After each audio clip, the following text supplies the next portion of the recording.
of, all the way along. So it didn't fall.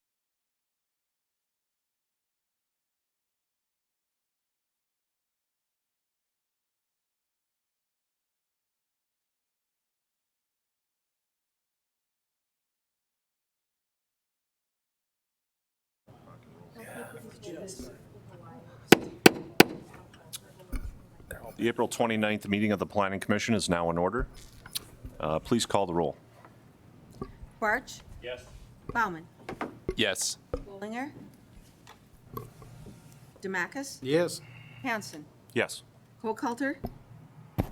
Keller? Here. Coop? Here. Lartius? Offerdahl? Here. Severson? Here. Wagonast? Yes. Please stand for the Pledge of Allegiance.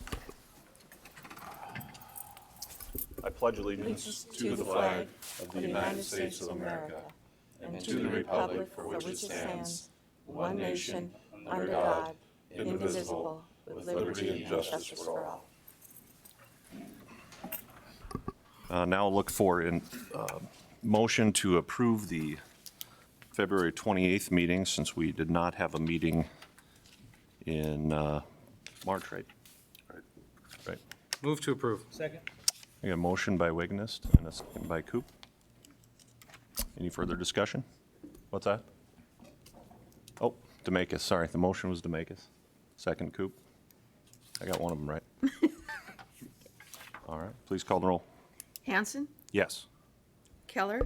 Yes. Coop? Yes. Offerdahl? Yes. Severson? Yep. Wagonast? Yes. Bartsch? Yes. Bauman? Yes. Demacus? Yes. Motion carries. Next, not on the agenda item, but I just wanted to recognize one of our newest members here to the city staff, Mr. Brian Billingsley, who joins the staff as the Community and Economic Development Director. So welcome, Brian. Thank you. All right. And with that, we'll move on to our first agenda item tonight, which is a request on application by Kevin Frederick, represented by Norman Solid, to replat Countryside Villas 3rd Edition, Lot 24, and Sublot B of Lot 23 into a one-lot subdivision to be known as Countryside Villas 6th Edition. This property is located at 6201 24th Avenue Southeast. If I could get the principal planner's report, please. I think he said that, yep. Technical difficulties, 1 second. Up here? No. I don't think so. Oh, there you go. There you go. There you go. All right, you already read that. Okay. Thank you, Mr. Chairman. This is a lot consolidation, basically, in the 2 Mile ETJ. This is the vicinity map in southeast Minot. You may notice or recognize 55th Crossing and Ned Rose School is to the north of this property. This is a expanded aerial view that shows Lot 24, which is a recorded subdivision lot on the bottom, and then a smaller piece where it says text on the top. 2 separate pieces that are going to become one lot with the red boundary, the lot consolidation that the owner is proposing. The zoning in the area is R1, single family. There is some R3 to the north on the other side of the main street, but everything around the lot here is R1. And this is a subdivision plat for the new subdivision that will be called Countryside Villas 6th Edition. So pretty straightforward stuff here. Findings of fact, want to combine the parcels. It's all zoned R1, and a one-lot subdivision's been submitted. Staff recommends approval of the one-lot subdivision to be known as Countryside Villas 6th Edition as presented. I'd be glad to answer any questions you might have. Thank you, Mr. Lang. Commissioners, any questions for Principal Planner Lang at this time? Yes. What is the sublot used for right now? I don't know. They're both under common ownership, but how do I go back? It looks like the house and the outbuildings and stuff are on the main lot. I know that this gentleman is having a building from the fairgrounds. The buildings are moving out. Some of them are going to the historic site up at Burlington, and this one is going to be a building out here. I'm not exactly sure where it's going to go on the lot. Perhaps it will go there. They'll have to get a moving permit and work with the building division to get that all accomplished once the plat is recorded and the new legal description and address is established. Thank you. Commissioners, any other questions at this time for the principal planner? I'll open up this agenda item to the public now, and any of those in attendance in favor of this agenda item, please come forward, if they so choose. Any of those opposed? Seeing none, I will close the public portion of this item and ask the commissioners for a motion. I'll move to approve. Second. Is that you again, Commissioner Demakis? Yes, sir. Okay. I know a lot of times the three of us over here Yeah, all right. sound the same. The motion by Demakis and second by Offerdahl. Any further discussion? Any further discussion? Please call the roll. Severson, Yes. Wagonest, Yes. Barch, Yes. Bauman, Yes. Demacus, Yep. Hanson, Yes. Keller, Yes. Coop, Yes. Offerdahl. Yes. A motion carries. And that brings us to our next agenda item, which is a request on application by Scott and Marcia Juleson to request a zone change from C2, which is our general commercial district, to RM, which is medium density residential district. It's located at 2017 3rd Street Northwest. If I could get city staff's report, please. Yes, sir. This is a property, you see the single lot located here, the vicinity map on the North Hill, across from the airport. You can see the airport on the right side of the screen and 20th Avenue, just 3 lots south. This area is very commercial in nature, then transitions as you go further west into residential. And the owner of this lot came in and asked if it could be rezoned because this lot that's shown in red, the subject property, and the lot adjacent to it immediately to the south are the only 2 lots on that half block that are being used for residential purposes. Everything else is commercial. And the lot is zone C2 at this time, which makes it difficult to get financing or to market it for somebody to buy it, to get financing or refi or anything like that. It is a non-conforming use as a residential property in a commercial zone. So they'd like to rezone it to something residential. You can see some single family to the south. The staff didn't feel it was really appropriate to zone it to R1, but there is R3B to the west, immediately adjacent, and the lot to the south is. That is a defunct zone now that we no longer recognize, but it's basically a multifamily type zone. Those are fourplexes with some garages to the west. So staff, working with the applicant, recommended that the property be zoned to RM, which is the corresponding zone now, medium density residential for the R3B. The land use map is set up the same with this lot being shown as commercial and the rest of the block, the lot to the south is shown as residential. However, staff didn't feel that it was necessary to change this from commercial to residential because the likelihood that this lot will, or this block, half block would, I guess, redevelop into all residential is probably slim. I think with only the 2 houses on the lot, it'll probably redevelop as commercial. So as you can see, if I block out those 2 lots and show everything else is commercial. So we basically just kept the land use the same as it is. When we do a comprehensive plan update, we can take a look at that. So findings of fact, the use doesn't match the zoning. The owner would like to change it to a residential zone. So the request is from C2 to RM. Single-family housing is also allowed in RM zones. So the non-conforming use becomes conforming if the rezoning is approved. Staff recommends approval of rezoning request from C2 to RM for Lot 6, Block 3 of Goheen's addition. If you have any questions, I'd be glad to answer them. Commissioners, any questions for Principal Planner Lang? Thank you. Is anyone in, I'll open the public hearing for this agenda item, and anyone in attendance who would like to come and speak in favor of this agenda item can come forward at this time. Anyone either in favor or opposed to? Okay, seeing none, I'll turn it over to the commissioners for a motion, please. Move to approve based on staff's finding of facts and recommendations. I'll second that. Yep, motion by Coop, second by Severson. Is there any further discussion? Any further discussion? Please call the roll. Wagonest, Yes. Yes. Bartsch, Bauman, Yes. Demacus, Yes. Hanson, Yes. Keller, Yes. Coop, Yes. Offerdahl, Yes. Severson. Yes. Motion carries.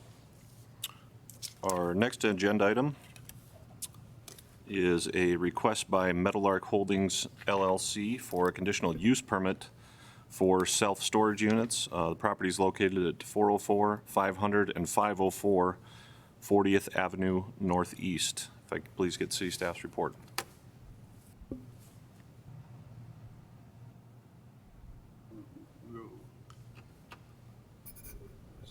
It's slow right now. Well, can't get it to advance. Technical difficulties again here. So also, There we okay, go. here we go. So here's the vicinity map. This is up north of the airport on the east side of, the northeast side of town. The road at the very top of the slide is the east bypass, so it's pretty far north. And this is an enlarged view. The person that owns the storage units you see there on the slide to the west of the red box also is interested in developing more storage units in the new area in the red box. And the rules have changed some since the first facility was developed. And now a conditional use permit is required in M1 zoning. It is zoned M1, and the applicants applied for a conditional use permit. You'll notice there's a tree row at the bottom, on the bottom side of this, which is to the owner's advantage. There's also a drainage ditch that kind of runs from the northeast, the upper right corner, on the other side of the road that kind of runs off to the east. And there are some apartments to the south of the slide. And that'll be kind of important as we talk about the rest of this. So here's a site plan. It shows 4 buildings. The top one on the north is the widest one at 30 feet. The one along the bottom is, I think, 20 feet, and the 2 on the east side are, like, I think 12 feet deep. Could be wrong, but something like that. And then the blue arrows show drainage. There's not an extensive storm drain system up there in this area.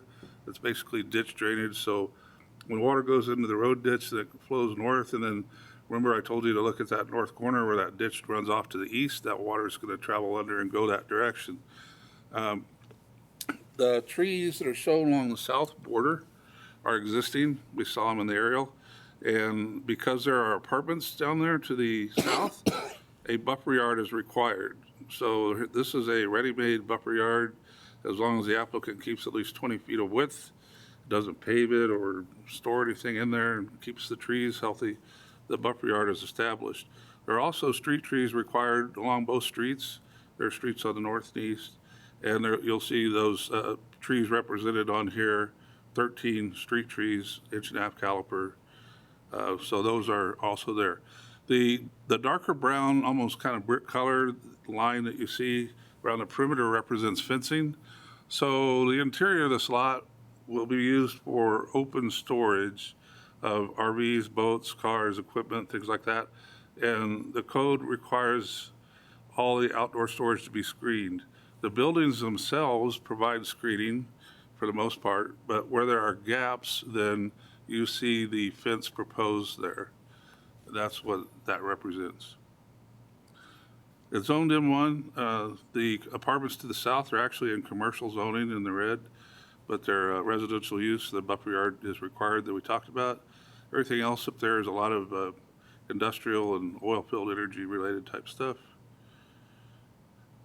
The code requires some enhanced materials in commercial and industrial zones, as you know now.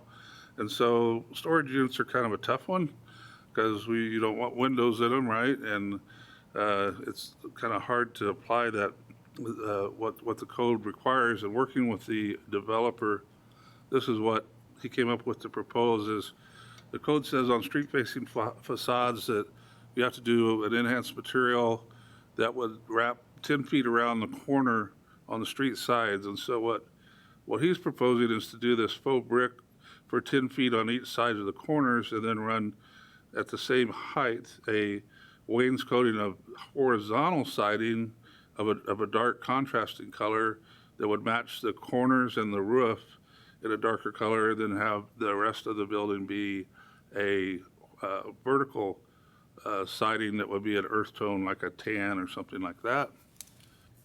This is the type of fence that they would like to put up, both for security and the solid fence that's required for screening that we talked about earlier. So findings of fact, CUP is required, and the applicant has submitted the materials that we reviewed there. So there are several conditions attached to this. First of all, units are to be used for cold storage only. Second, units are not to be used for retail sales or services, auto repair, or any commercial activity. Number 3, no human habitation of the units. Number 4, the 20-foot wide buffer yard is required, and they can claim the existing buffer yard as long as they preserve it and don't store stuff in it. 13 street trees are required, as was discussed. The building materials were discussed with the faux brick and the different colors of and directions of siding. The solid fencing 6 feet high. The code requires that no overhead doors face the street, and they don't. They all face the interior.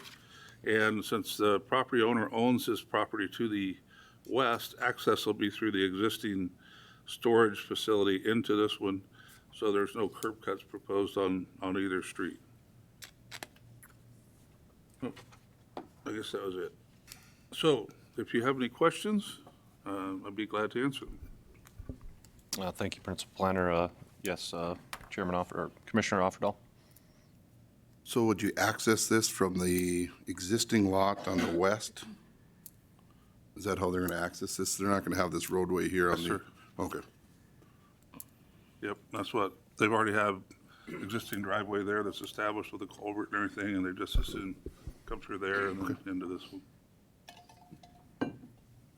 Any other questions for Principal Planner Lang at this time, Commissioners? Yes, absolutely, Mr. This Barker. doesn't require, like a holding pond for I know when you develop some of them lots, now you gotta have like water storage area. Right, for stormwater? Yeah. There's really nothing in the area to, to take advantage of, I guess. I don't know if Lance Myers is this stormwater guru. He can tell us all about it. Guru. Thank you, Guru, Lance. now you're talking me up too much. Mr. Chairman, Commissioner, was it Barch? Yep. Okay, the stormwater construction, or the stormwater pond was constructed many years ago as part of the original development. It's off to the east here a little bit. So all that infrastructure is in. Because this site is much less impervious than a normal industrial site, the stormwater calcs will be just fine. So there's a regional pond already kind That's of correct, for the whole yep. area. Right. Thank you, You're welcome. Mr. Meyer. Commissioners, any other questions? City staff at this time? I will open it up to the public now, and anyone in favor of this agenda item that would wish to come forward and speak can do so now. Anyone either in favor or opposed to this item? Seeing none, I'll ask the commissioners for a motion, please. I'll make a motion to approve based on staff's finding of fact and conditions. Second. Motion by Wiggness, second by Keller. Is there any further discussion? Any further discussion? Please call the roll. Barch, Yes. Bauman, Yes. Demacus, Abstain. Hanson, Yes. Keller, Yes. Coop, Yes. Offerdahl, Yes. Severson, Yes. Wagonest. Yes. The motion carries. Our next agenda item is a request by Bakken Development Group of Minot, Bakken Development Group Minot 1 LLC to subdivide lots 4A through 9B, Statesboro Addition to be known as Ramstead Heights Addition, and also to request a zone change from R4 to R1S. And this property is located at 3213 through 3315 15th Street in Northwest. Get city staff's report, please. Yes, sir. This property will be familiar to you, I think, the Statesboro Addition up south of Ramstead School. It's right off the bypass, and there's been some activity recently to move in this direction to get away from the twin homes that were originally platted and consolidate them into single-family homes. So if you look across the street from the red box to the east, you'll notice the lots are a little bigger. So if you see those twin home lots that are 30-foot wide, if two of those are combined, they make one 60-footer, which meets the R1S single-family with small lot flexibility minimum lot size. And so that's been done on the other side of the street. The proposal here is simply to continue doing the same. There are 12 lots that exist, 30-foot, that would be consolidated into 6 lots.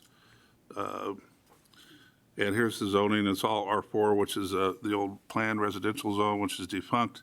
They're going to rezone this from R4 to R1S, similar to what's across the street. The land use map shows this as medium density. Because they're small lot residential and there's still a lot of twin homes and other things going on and some mixed, some mixed use going on, we haven't proposed to change this for medium density. It'll stay the same. Single families are allowed in medium density, and even in medium density zoning. This is the 6 lots that would be consolidated. Then this is the final plat or the preliminary plat for Ramstead Heights Addition, showing the new R1 lots. So finding of fact, pursuing a different type of residential development with the smaller starter home size lots. The 30-foot wide lots are combined into 60-footers, and we're changing the zoning.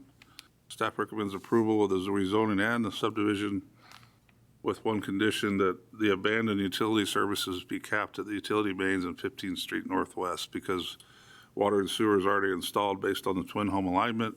And now that's going to be shifted off a little bit in some cases because of the new lot alignment. So those services have to be capped at the main.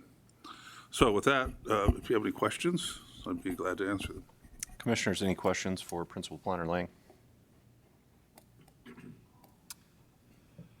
I do. And Lance, I'm not sure if you would be the person to ask for it, but one thing, just considering population density and moving from a less dense plan, or from a more dense plan to a less dense plan, and again, this might be just hypothetical thinking, but how does this affect kind of the tax burden shift of the way that we look at our developments, in terms of we invested as a community into putting all the infrastructure and everything out there, expecting that they would be twin home,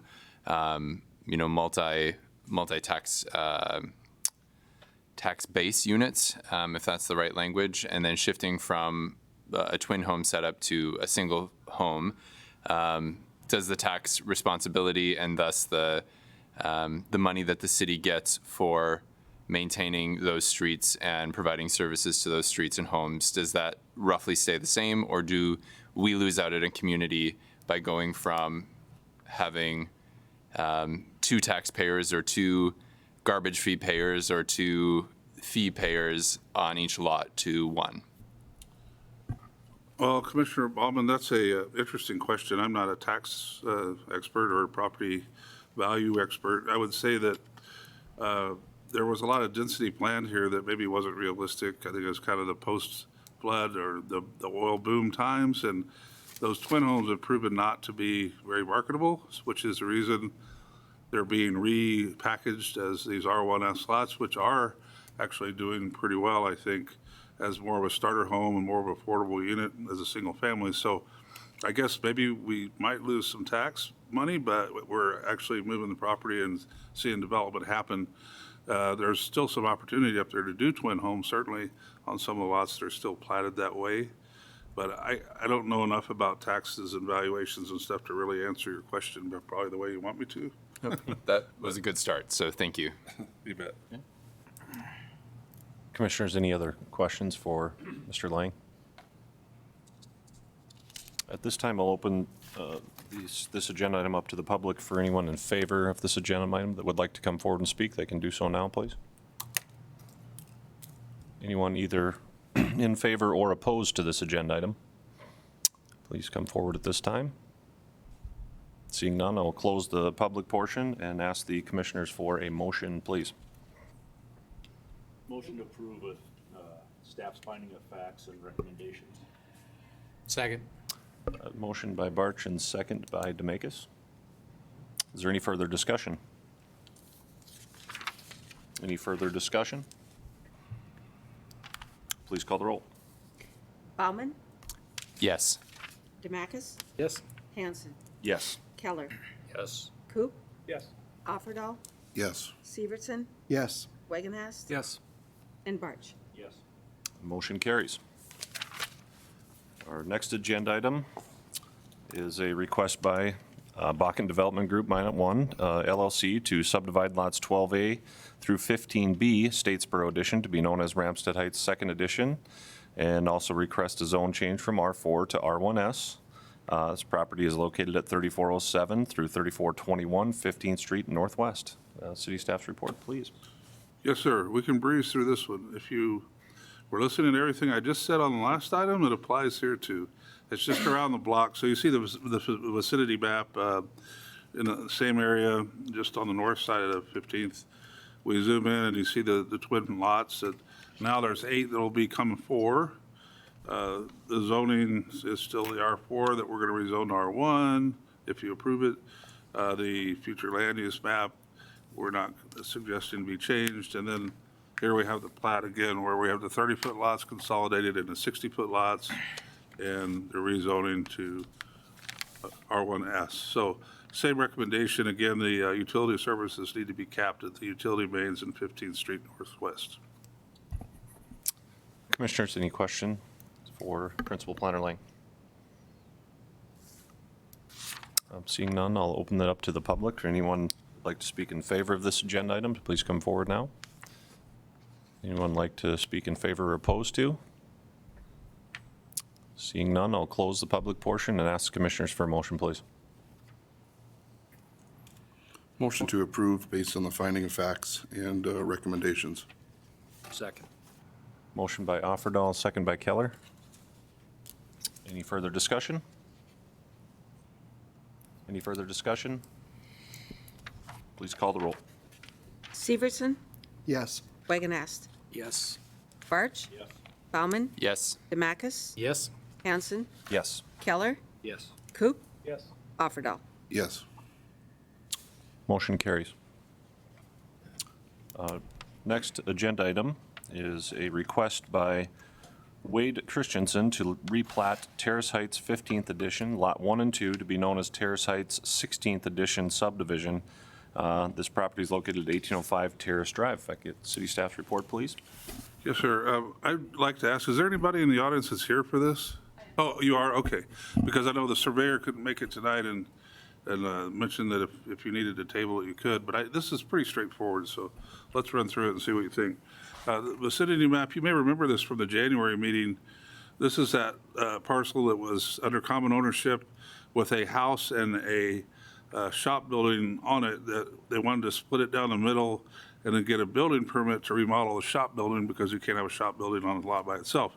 So it was going to end up being 2 lots with the remodeled shop as a house and the existing house. And you'll notice these beautiful pine or spruce or fir trees, I'm not sure what they are, some kind of conifers that run in the middle. So when the plat was done in January, you can see the middle lot line there. I showed the trees kind of in green, and the middle lot line split right down the middle of them. And the owners decided they'd rather shift that lot line further north 15 feet to have the trees all be on lot 2. So this is really just a lot line adjustment. Then on Friday, the surveyor called and said that the owners would actually like to shift the lot line a little bit differently even than that. I think like 3 feet back to the south. But that's one of the handouts I gave you, is the new alignment that would replace this one that's shown in the staff report. So it's pretty much housekeeping, just shifting the interior line. Both the lots, would meet lot sizes and everything else. So I don't think it would be a problem. This is the subdivision with the lot 15 feet, and now the one you have in your hand is the one that replaces that one. If the commission's comfortable, then I think the lot line adjustment could be made, and staff recommends approval of the replat to now be known as Terrace Heights 16th Edition lots 1 and 2. And that's still what they're calling it, right? Yep. So pretty straightforward, just kind of housekeeping. And I think the owner is out there if we have any questions for her. Okay. Commissioners, any questions for Mr. Lang at this time? Okay, seeing none, I will open up the public portion of this hearing. If anybody would like to come forward to speak in favor of this agenda item, they can do so now.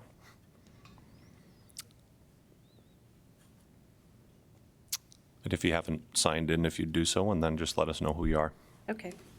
Hi, I'm Kathy Somerville. I'm the daughter of the owner of the property that's getting subdivided. Originally, when they sold the house, the buyers wanted the lot, or the trees, and the lot line went down the middle. So they informed the realtors that they wanted the branches, all the branches. Well, then it came back on Thursday that they were fine with moving it back to make a more natural lot line between the properties. There's like a garden, and it's divided with some wood. So that's why I'm asking to move it from the what they proposed on Friday. Okay. Commissioners, any questions for Ms. Somerville? Okay, seeing none, thank you. Thank you.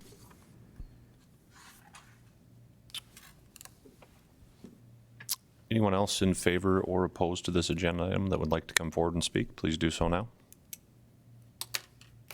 Okay, seeing none, I will close the public hearing and ask the commissioners for a motion. Move to approve based on staff recommendations and conditions. Second it. Motion by Coop, second by Severson. Is there any further discussion? Any further discussion? Okay, please call the roll. Offerdahl, Yes. Severson, Yes. Wagonast, Yes.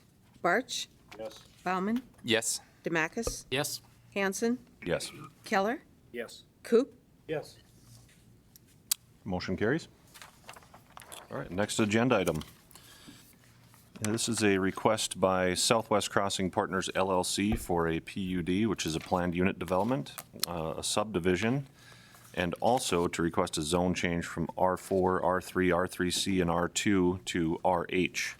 Property is located 4101 through 4231 and 4200 to 4238 Crossing Street Southwest and adjacent lots. If I can get city staff's report, please. Yes, sir. This is a big project, potential, has a lot of potential to be exciting for the community. It's a PUD, a rezoning, and a plat, as you mentioned. And the developers are actually from out of state, from the Seattle area, and they're here in the audience. I know they're going to want to speak to this project after I run through this and have some comments for you to consider. This is a continuum of care retirement community, which I'll explain further, but basically it's kind of the aging in place concept where the residents have different levels of health care available to them all on one campus. So there's an independent living facility proposed, and then if the resident needs a little bit more help getting dressed or taking their medicine, maybe they go to the assisted living facility. Then there's also a skilled nursing facility for more nursing, more intensive nursing, and a memory care unit for like Alzheimer's and dementia. Then there's some garages and a lot of amenities with this site that we're gonna talk about.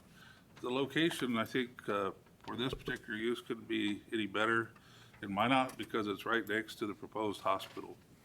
So here on the vicinity map, you see in the red kind of blob is the area that, part of the area, the current area that they're looking at. And actually, there's some more additional to the west that may be in future phases that we'll talk about. But being right next to the hospital with this continuum of care type campus makes a lot of sense. And this is an aerial view of that part of Southwest Crossing. Southwest Crossing was platted a few years ago, and I think you might remember there were some apartments that were built there that came through a year or two ago that requested a variance on some paving, and then there's a couple of single-family houses. There's, I believe, a church there, but there are a lot of lots platted, and you can see them here that, on paper, that were never developed, and so part of this proposal is to vacate out those lots, basically replat the lots and blocks the way that the continual care people are envisioning this property. It's a phased approach, which fits well, I think, with the plan unit development.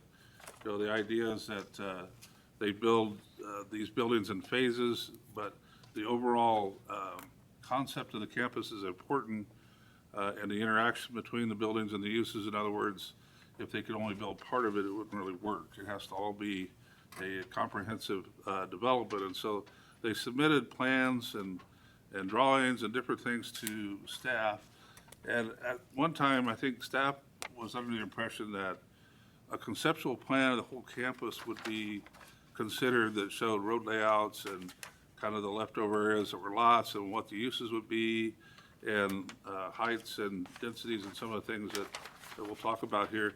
But then that each phase would come in back to the commission and council as the phases came online, and that's not the case. The developer would like to get approval for the whole campus and then have the phases come back through staff review and approval over time.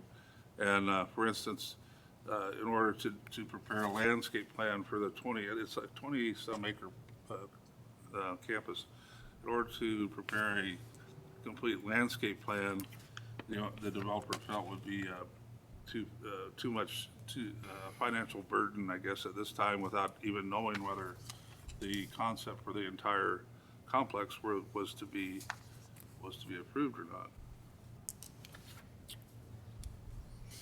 So existing zoning, there's a few different things going on, but we're going to talk about proposed zoning either to RM or R4, which is medium residential, or medium density and high density residential.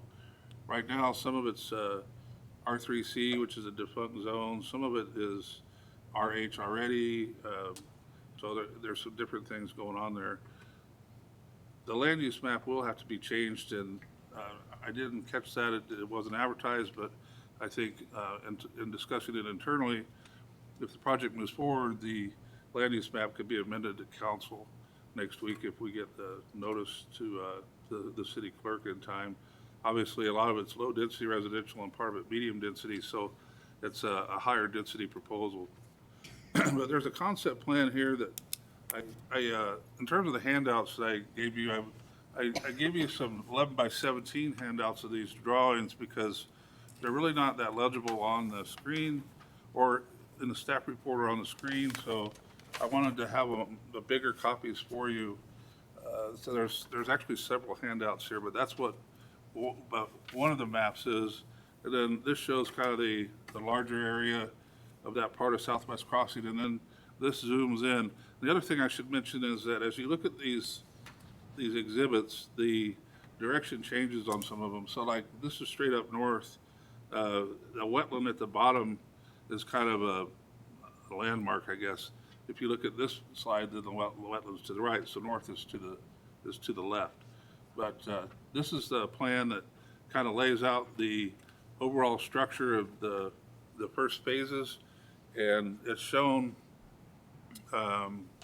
basically the color phasing shows how the phases would work, and there's parking information and density information and other things like that. I made it into a table and put it into the staff report. And so when I was struggling trying to kind of put all this information together into the staff report, I decided because there was so much that I tried to front load the staff report with some summary information and kind of frame what some of the issues are and then discuss them in more detail later so that you didn't feel like you had to read all the way to the end to get to the end of the story, right? I'll just go through these in kind of the order that they are in the staff report. And I think it's the Planning Commission's prerogative to move this forward if you feel that it's ready to move forward. I don't know, to me, it's a large project and what's the first time seeing it. I don't know if you have that comfort level or not. You certainly can ask for additional information if you would like from either from staff or from the developers. And like I said, they're here, they can address some of these issues as well tonight. There is a market study that was provided and it's discussed in the staff report and also in this preamble, this handout here that's got Advantage Construction Management logo at the top. Is kind of a verbal description of the approach to the project, and that information on the marketing study is in there where they're predicting by 2020, next year, as much as a 9.8% increase in the 5-year period from 2015 in the 65 and over senior population. And I think the owner, Mark, will probably talk more about that, but they did do due diligence in researching Minot to do a market analysis for this. One of the things that recurs, one of the issues is there's recurring mention of the twin homes as part of this project. And the twin homes are, they're not really, they're on the fringe of this area, but we have never gotten any kind of site plan or any kind of perspective or elevations of what they look like. And they're proposed to be in a gated environment, and there's been no discussion with staff about what that means. Is that private roads, public roads, who moves snow? How do we maintain utilities? How do emergency vehicles get in there? And if you remember, there was a developer a year and a half ago that was looking at doing something similar, and it kind of faded away because of some of those issues. But there's certainly no reason that they couldn't entertain pursuing that. But I see that as the staff sees that as a future phase of this and not really part of this PUD because we haven't had the discussions yet. So in my tables where I analyzed the plan you see before you, the first phase is shown in red, okay? And it shows the assisted living facility and the memory care unit. And they're projecting, or hoping to start construction on those right away if they can get approval like this summer or this fall. And the assisted living facility is 110 units. The memory care unit is 47 units. And they have parking shown associated with it, which meets or exceeds the requirements of the Minot zoning ordinance. But the one thing with zoning and density is that they're requesting 4 stories, and I think next to the hospital being, I think it's going to be, 6 stories? It's going to be a tall building. This probably is a good place to contemplate going to a higher building, but the residential zones in Minot limit the height to 45 feet or 3 stories, except in high-density residential if one were to get a conditional use permit. And as a staff recommendation, we feel that making a conditional use permit for the height is kind of double dipping because they're already doing a planned unit development, which could be a vehicle that would allow deviations from the code if you feel that they're appropriate.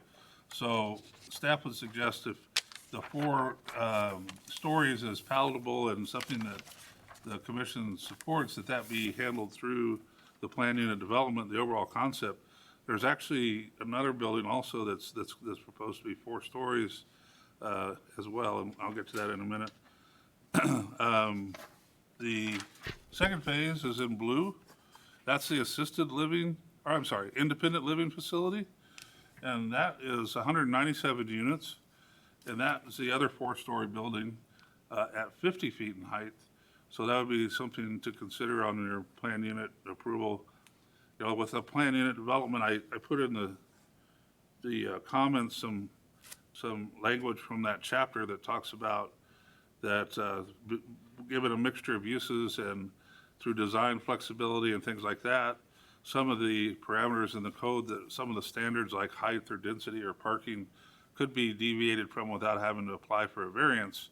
That's generally done as kind of a trade-off or negotiation, like more density or higher buildings or less parking, because we're going to provide, the developers are going to provide more amenities and that kind of thing. So I think it's certainly within the scope of the PUD to request the density and the height.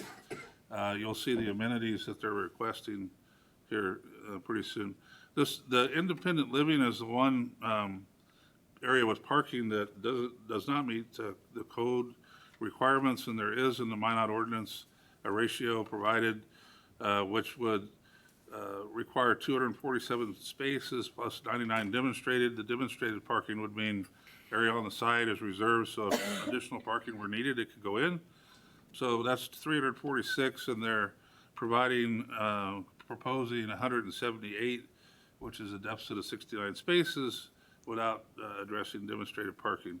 Now, in talking with the developer, and they can speak further to it tonight too, but they have an idea or a operating procedure where they use valet parking for the independent living so that the tenants don't have to go shuffle off to the parking lot and find their car. They call down to the front desk, and then an attendant goes and gets it and has it pulled up for them to use. So that the management actually controls and manages the parking situation more so than otherwise. And there are also 78 garage buildings associated with the independent living.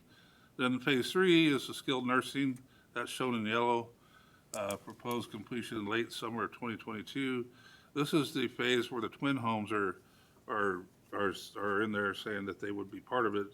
Again, without the discussion, I don't think staff would consider, that we're at a level to entertain the twin homes. But on this one, there's the height says it's to be determined, so I'm not sure what that means exactly. If it's 3 stories, 4 stories, they are asking for R8 zoning, so it could potentially be another 4-story building, I suppose. And just in general terms, with density, I think you all understand with the elderly population, it works against the concept to try to spread things out and lessen the density, because with strategically located elevators and compact floor plans and whatnot, these elderly people don't have to walk so far to access medical or to go to supper or to do the things they need to do on a daily basis. So that's part of the whole justification from the development concept to increase the density and the height of the buildings. But one of the things with density that I struggle with as a planner is a little bit is like, we usually look at density as units per acre. So you have a certain size lot and you have so many units, you do the math.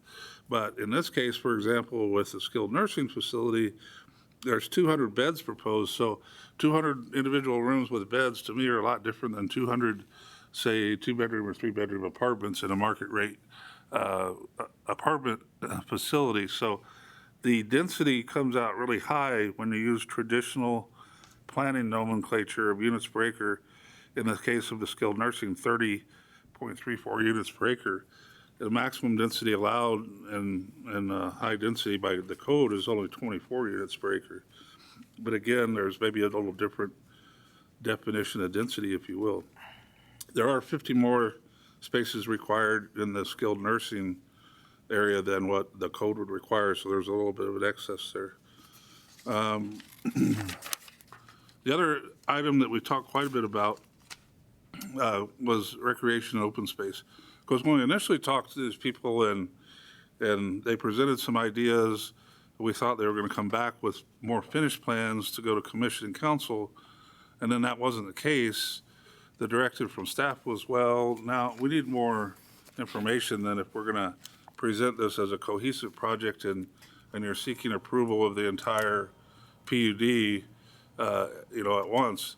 And so working with Ron Merritt and then getting the developers from Southwest Crossing proper, the rest of the subdivision, involved. I think there were some good meetings between the group to hammer out some concepts for open space and trails. So not only are there amenities and trails provided and proposed for the residents of the retirement community, which you'll see in a minute, in a larger sense, there's a trail that would connect and go through the rest of the Southwest Crossing development to the north to tie into 37th Avenue, where there is a oversized multi-use trail along the south side of 37th. So then that opens up the connection to the community in a broader sense. And that's the kind of thing that the Park District is looking for. And so there will be an agreement with the Park District to deal with the trail alignment and ownership and how wide it has to be, what materials it'll be constructed out of. There's landscaping and other amenities along it. And so that'll be worked out between Minot Parks and the developer. In terms of amenities, I better catch up with where I'm at here. This is the open space concept. You see the trail that winds through the green area, which is, there's a lot of wetlands out there and low-lying areas, so the green area isn't developable, but it makes a perfect place to have kind of a natural trail that winds around and connects up to 37th. In terms of amenities, here's a plan that shows, based on the site layout, where different amenities will be. So you can see the listing there. There's water features, there's mini golf, gazebo, courtyards, different things. And it may be hard to read, but the numbers on the plan reference the generalized location that those would go.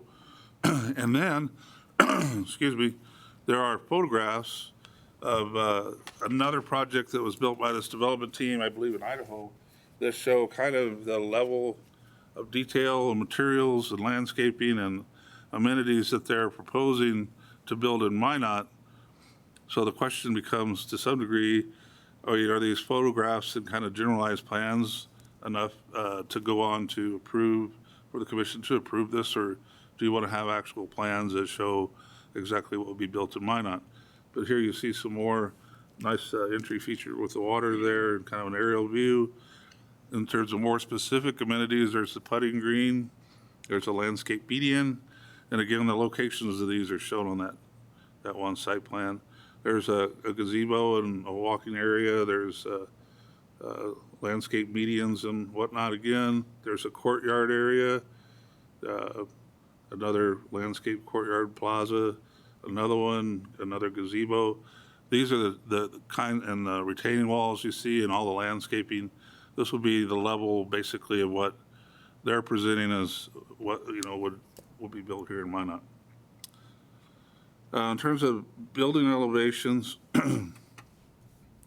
the PUD asked for representative elevations of at least one building, and there is here the north building elevation and the west building elevation of the assisted living facility. To me, I mean, like the garages, for example, are way different kind of character of a building, and I don't know how they're going to look, so maybe it would be good to see more than just the one building. They do meet the minimum requirements that's listed, although it does also say Planning Commission can ask, or Council can ask for whatever additional information you'd like to see. So if you want to see more building elevations, materials, and things like that, then that's your prerogative. In terms of engineering, they do have a letter in the submittal from an engineering firm that has reviewed the original stormwater management plan for Southwest Crossing and made the determination that what's being proposed here is in conformance with that plan. They'll have to do some more finalized engineering, I think, to meet the requirements of the engineering department. But at this level, the conceptual level, there's a level of comfort there. There's also a diagram that shows pipe mains for stormwater or for municipal water and sanitary sewer that the engineering department has reviewed. There are a few things that engineering mentioned if this were to move forward that they would like as conditions, and some of these are pretty standard. One being public sidewalks along all street frontages. 2, utility connection fees must be paid. 3, the cul-de-sac at Bison Court that isn't built needs to be built to city of Minot standards. Updated stormwater management plan, and then a traffic impact study is required. Any improvements that may come out to be required of that resulting from the study would have to be constructed prior to issuance of C of O. So the traffic impact study, for example, isn't necessarily a condition of the conditional use permit. It's really part of the development agreement, and it would be conditioned more on the approval of the of permitting or certificate of occupancy than the PUD. But the PUD asks questions like, will this project affect the neighboring transportation streets and things? Well, I guess we don't know until the traffic study's done. Then if there's requirements that need to be done, then the developer can put those in, and then it should not affect the surrounding areas. There's a subdivision plat that's been presented. The engineering department had some comments that I think they're kind of housekeeping stuff that could be worked out with the developer. That it's kind of a busy document. It's hard to read. There's some information missing that could be added. So I think that could be worked out. And then there would be, again, the development agreement that I mentioned that is tied with the plat and is filed with the recorder. So, this is a large project with a lot of potential, I think, especially given the location. I tried to kind of touch on the issues so that you guys could, on the commission, could seeing it here at first blush, at least gain some, hopefully, traction from what we've been looking at as a staff here for a little bit longer time. And again, the developers are here, and I know if there's any of these slides that you want to talk about when you're up there, if you just ask me to, I'll go back through them. You bet.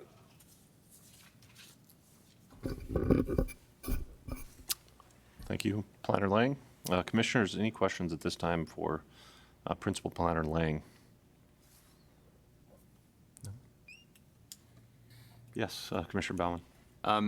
Planner Lang, the first thing that stood out to me in just reviewing this document that you prepared for us is the question of, is your staff comfortable doing this job or with us taking any action now? Your bolded statement was very obvious right away of this is a really big project and we may need more time to get it right. So I guess that's my first question is this something that you as a staff would feel comfortable doing if we were to approve something tonight?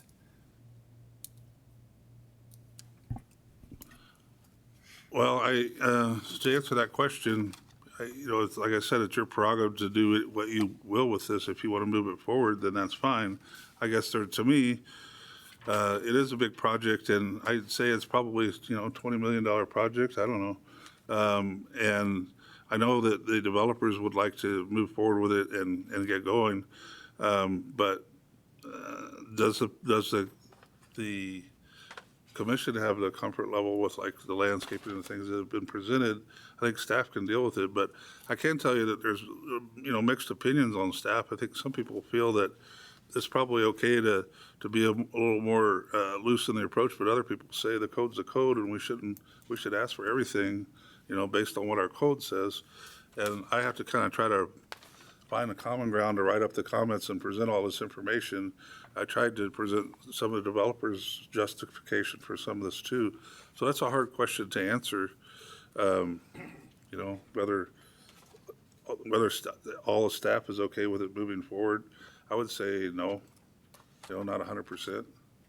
Do you think it would be an undue burden on your staff and you would not be able to do an adequate or representative job if we were to continue moving forward on things here? Well, I think we would react to whatever we need to do. In other words, we've got time between now and the council before it goes there, and then the rezoning takes 2 readings, and we have some talented people on staff that I think could deal with that direction if that's the way you want to go. I don't know. I didn't know what to think, like if the comfort level would be there or not. You haven't ever seen this before, and we've been working on it now for a few months, a couple of months, I guess, with the developers. And with them being from out of town, we've had a lot of email and texting and some phone conversations, and then we got Ron Merritt involved and all that. So we've made a lot of progress, I think, from where we started to where we are now with getting information.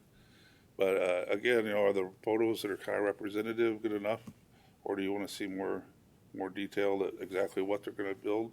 And the only other planned unit development I've been involved with in this community was the one for I don't know what's it called up there was for Zimmerman Ridge, North Ridge, and and there was quite a thick folder I shared with the developers that had a lot of information, and then when they did their subsequent round of information, then they also submitted a bit more information. But I'm a little bit hesitant to say that everything's good to go, because like that one had landscape plans and had elevations of every building and everything like that. Maybe that was overkill? I don't know. Thanks. Can I ask another question? Absolutely. Okay. Commissioner Baumann. So Planner Lang, one of the things also that stuck out as a potential catch in the get along was the lack of parking spaces that were required, at least for the third phase. And I guess my question to you is, and I'll go on record saying parking spaces are the bane of my existence in Minot, because buildings, berms, trees, shrubs even block the wind, and there's nothing worse than having a really long parking lot to go past to meet a minimum parking requirement, and you just get buffeted with cold wind in winter, when we could have maybe been a little bit smarter in planning something. So I actually am supportive of having fewer parking spaces and just the bare minimum, and even if we can find creative solutions to get away from empty paved areas that sit there, don't block the wind, don't provide community or a sense of safety. They're just big, wide open spaces. What flexibility do we have to allow some variance on parking spaces, and even maybe go more aggressive and say, like, let's be Spartan with our parking spaces and wide open spaces that are paved? Well, I think you have as much flexibility as you want. Obviously, the senior population, a lot of those folks do not drive. One's in skilled nursing and memory care, but there are some that do drive in independent, and that one's the one where the numbers are off. It seems to me like the numbers are high, but if one solution might be, if there was area available that could be developed in the parking, if it was shown to be needed, kind of back to the demonstrated thing, that would maybe be one solution. There's also excess parking in one of the phases. There's like 50 extra stalls. And if those could be, I don't remember from the site plan if they're kind of close by, that they could also kind of be a balance. But I can tell you that the developers didn't just kind of pull the numbers out of their hat. They used the latest version of the ITE traffic generation manual, and what that manual proposes as appropriate for senior living. Our code in Minot recognizes the IT manual, but it says in cases where the Minot ordinance does not cover this use, then you could refer to the IT manual, ITE manual, and in the case of independent living, it is in the Minot ordinance. Is it right? I don't know, but it is in there, and that's where, looking at these numbers, at least from a data perspective, from a numerical perspective, that's where those got generated from. So I think you have the flexibility to reduce it, or to look at ways like what demonstrated or was shared, like use some of this over here for part of this, if that's what you would like to do. Thank you. Commissioners, any questions for Mr. Lang at this time? Yes, Commissioner Sievertson. Basically, I know it's a large project, but it's very similar to the way we're approaching the new golf course. We're just kind of laying out the rules that we would like this project to go forward, but every single step, every building, everything they do, they're going to have to come up and ask for building permits that have to meet the rules and stuff as we go, correct? So Yes. that's what your plan So is. what the developers are relying on, as I understand it, is for the commission and council to approve the overall campus, including ALF, ILF, memory care, skilled nursing, the garages, the twin homes are up for debate, but, and then the representative level of amenities and things that are shown in the photographs with the confidence from commission and council that then they would come back to staff and have to go through site plan review and building permit applications and provide landscaping plans and provide this and that. And that, the staff process would control that, each phase of development. Okay. Thank you. Any further questions for Principal Planner Lang at this time? I have one quick one, Mr. Chairman. Absolutely. Commissioner Like, Demakis. now, the PUD, the requirements of that, has that been met in what they've provided you so far with your exchanges going back and forth with what has generated this report? Have you received the necessary information from them? I'm just unclear as to what exactly all it needs to comprise a PUD request, and I want to make sure we've seen it all. That's a good question. Well, I think the one question would be a landscape plan. We don't have per se a landscape plan. I mean, we have representative, we will comply, here's pictures, that kind of thing. That would be the one that stands out the most to me. And again, to me, the buildings are important, and we do have architectural drawings of some of them, but we don't know like what the garages are gonna look like or the twin homes or others. So, and it says that, that the commission or staff can ask for any information you want. I don't know if you're comfortable. I mean, this is a handsome building. Two sides of it. If you feel like, well, that's what they're going to build, that's awesome. They can build whatever on the, I mean, that's kind of the standard, and go forward with it.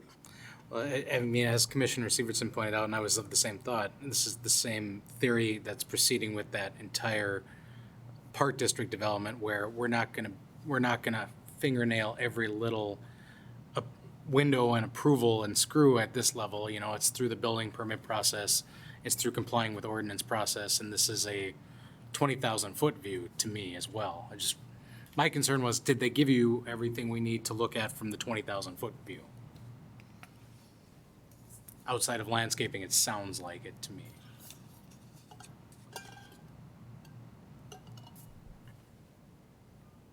I would say yes. I mean, I don't know that everyone would agree with me on that, but I think they've provided quite a bit of information, especially for where we started. And I see your point about the Park District project. So like I said, it's your prerogative. If you feel comfortable moving this forward, staff will find a way to make that happen. And for instance, with the comp plan has to be amended, and we'll have that, ready for the next council meeting and move forward. If there's other things that you'd like to see from the developer, we can work with them to make sure that you get that, right. Or we can get that for the council. I mean, one way to move this forward, if you're comfortable, would be to say, yeah, the landscaping isn't resolved, and we need to amend the land use plan, whatever the things might be that could be taken care of before it goes to council. Or you may want it to come back to you to review and make sure that it's what you want. I don't know what your wishes are. Thank you. Commissioners, any other question for Mr. Lang? And if not, I'll open up to the public and It might be helpful to have the applicant hear from the applicant. Maybe that would be good. explain, what explain the project, and Mark. Sure. So if I could have anybody in favor of this agenda item, please come forward at this time. And sign in if you haven't done so already, and then let us know who you are. Appreciate it.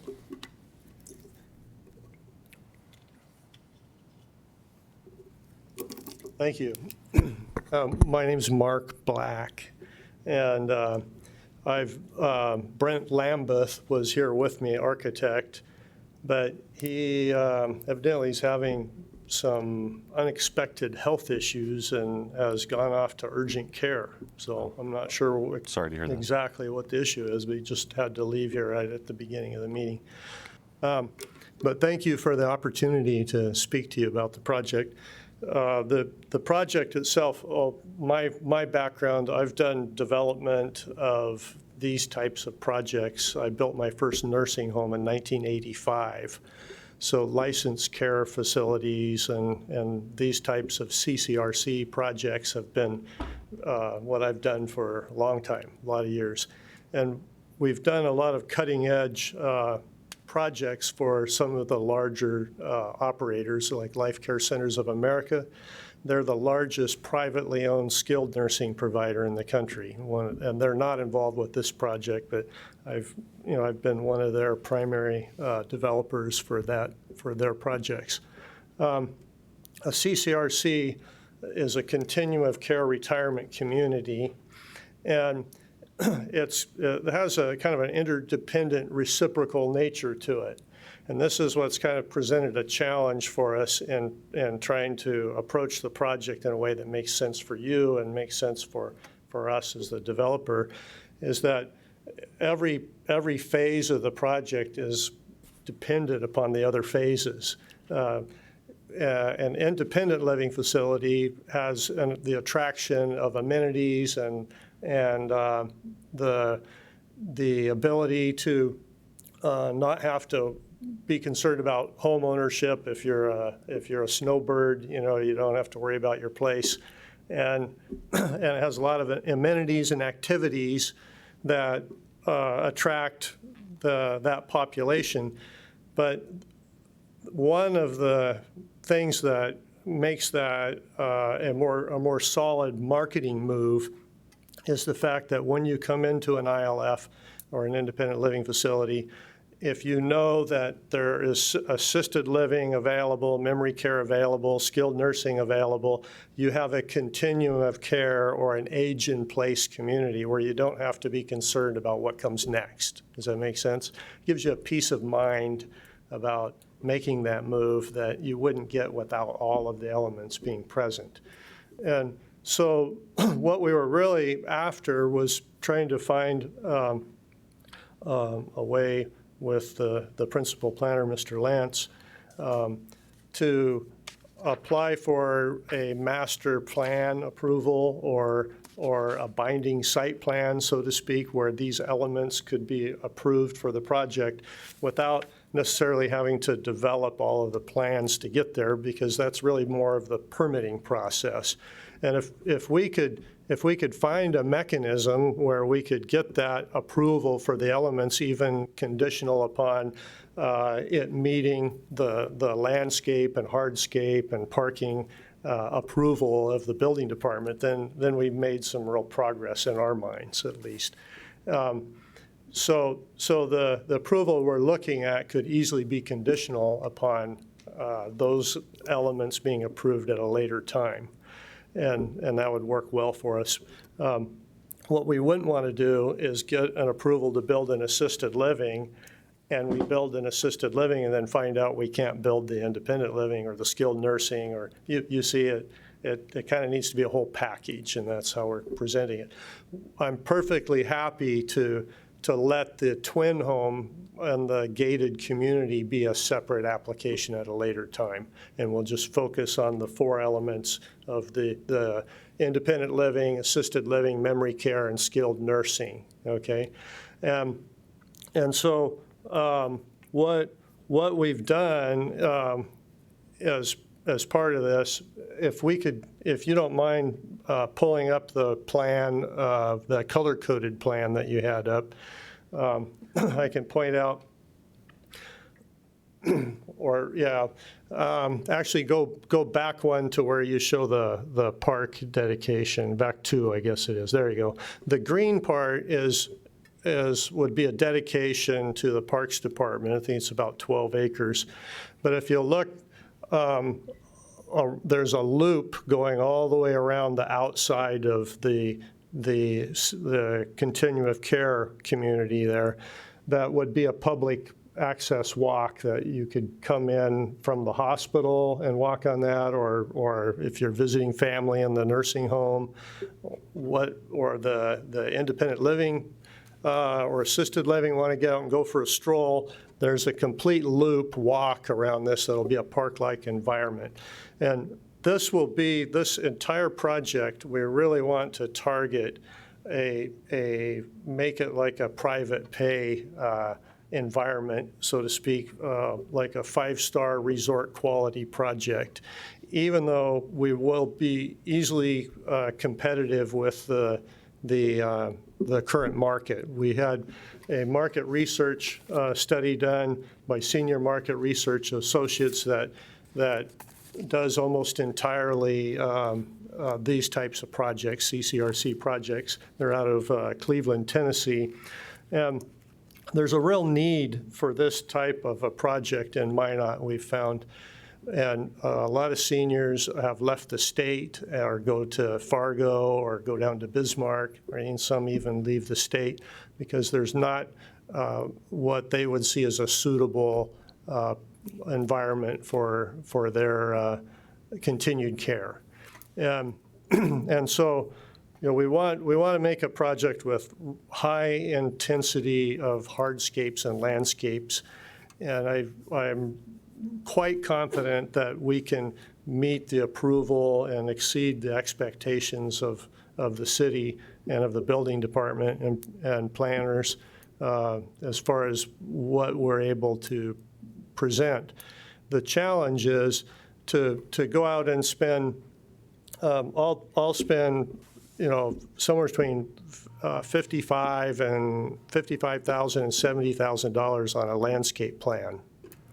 And the challenge is to address all of these issues before we know we have a project. Does that make sense?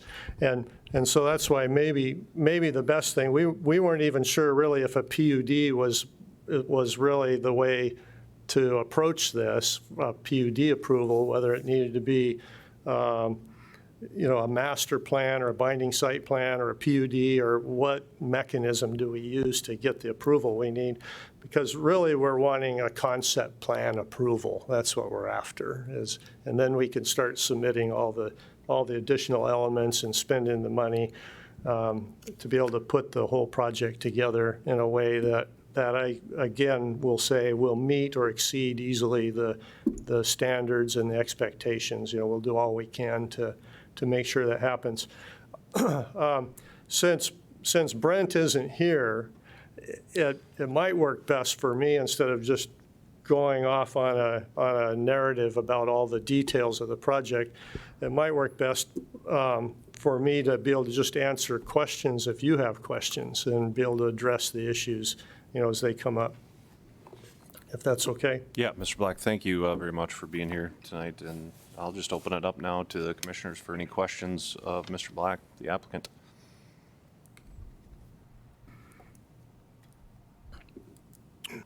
I might address the parking issue a little bit. The very few seniors drive when they get into, well, I shouldn't say very few, but a low percentage of the seniors drive. And what the studies have shown for parking, I think it's in the material that we gave you. There's a study, and principal planner Mr. Lance already addressed it, but the factor is 0.9 spaces per resident, and we exceed that on the ILF, and we exceed the other parking requirements of the city on all the other buildings. And it isn't, if there is overflow, we have parking, within just steps on the other phases of the project available. So if there is an overflow for some reason, it can be taken care of that way. Well, I think that was one of the questions I would have asked was, we've obviously done some studies to come up with this ordinance, and we're falling quite a ways short of the parking. And I agree that I'm sure some seniors don't drive, but they also probably have, some of them have daily visitors. Sure. I'm assuming. So I think that's something that needs our attention, I guess. And I also am with Commissioner Bauman that sometimes we have barren wastelands of parking spaces in Minot too, so Yeah. I get both sides of that, but I want to make sure we don't have this massive project and it's not amply taken care of, so. Well, again, if we had an approval conditional upon, having an approval of our studies that we have, and I've built these, I'm licensed currently in 15 states. I've built these all over, North Carolina, Tennessee, Ohio, Indiana, all down through California, Oregon, Washington, Idaho, Wyoming, Colorado, Utah. I'm sure there's others, but we built a lot of these projects, and we find we have more than adequate parking on the facilities based on the studies that we have. Based on the study you're using for, Yeah, based on the same study. Okay. Same calculations. Mr. Chairman. yes, Commissioner Wagonist. I have a question for Mr. Black. Exciting development. It's very well done, and I agree with you. There's certainly a need. Two-part question, maybe. If you could talk a little bit about your timelines on each of the facilities. I thought I heard earlier that possibly beginning this fall, summer or fall. And then the second part of my question would be your opinion, if we were to delay this to another month to the May Planning Commission, how that might impact some of those things. Well, I know we have a number of options on financing that are going to be time sensitive. And if we could get an approval, even if it's conditional on meeting parking and landscape plans, before permits are issued, that type of thing, that would be ideal for us. We'd like to try to get moving to be able to nail down the funding for the projects, and we have some options that, those things are, you got to strike while the iron's hot sometimes. So that's what we're hoping to do. But we want to satisfy, what you folks decide and what you see is necessary and needed. So, that being said, I don't want to run ahead of you either. So we want to give you the comfort level you need. So that's kind of a decision that you guys have to look at and, of course, decide. The timeline for construction, more than likely now, I'm guessing that it'll be next spring before we really get started in construction. By the time we have all the permitting done and everything lined out on our end for funding and all the performance done that have to happen. So, but we'd love to get going sooner if we have, the opportunity. We'll push more than likely. Right now, we're looking at the memory care and the assisted living. The assisted living, if you may not have noticed, but the last floor plan we sent you, we reduced it down to 3-story instead of 4. We changed the footprint and were able to get what we needed in a 3-story structure. The independent living and the skilled nursing, we don't have floor plans on yet because they're site-specific and we need to work on those too. So we have just kind of a square. You can see where where they are. This one being the skilled nursing, and that one being the independent living. So that would be a phase that we would work on next after the plans are completed and permitted and things are working. Then we'll work towards getting the next ILF, the independent living, done, and then the last would be the skilled nursing. Thanks. Did I answer? Thank you. Mr. Barch. So, if I'm hearing you correct, if we, and I believe everybody's probably in support of the overall project, and that's just basically what you're looking for is a commitment from us to, Yeah. We'll work with you, and you just supply us when you can, Yeah. landscaping, parking, water, abatement, and all that, all those things that the city's gonna need from you. Mm-hmm. Yeah, we're used to and more than happy to comply with, whatever the city regulations and expectations are. And I think, again, you'll find that we we're going to really shine. We're going to put a lot into these projects. You can read the list of amenities that is in the paperwork that we gave to you, and these are high impact, high finish level projects with a really high level of finishes inside and out, landscaping and hardscapes. You know, there'll be everything from outdoor barbecue, outdoor fireplace next to the gazebo. There'll be putting green, you know, high intensity landscaping that will use you know, plants that are suited for, of course, for the environment that we're in here, which is a little different than others, but we're used to that. I built one in Sandpoint, Idaho, which is almost at the Canadian border, you know. So we accommodate those things, but we really try to put a lot of curb appeal into the projects, as well as some very impressive finishes. And you'll see the nursing home. I'd love to give anybody a tour that wants to see one of these projects that we've built. But the skilled nursing home, you'll think you're walking into a resort, not a nursing home. I mean, honestly, it has a mall going down through the center with a gift store and an ice cream parlor and activity rooms and a private dining room for parties or families to meet in, and, you know, all on a corridor, and a big waiting room that looks like a family room with a fireplace when you first walk in. And they really shine. You'll really love to have this as part of the community. Mr. Bellman? Chairman, I would first of all like to just propose that we maybe do take him up on the offer, and I would prefer to do the North Carolina field trip, and maybe we have room in our budget for that. I believe we will. Yes, perfect.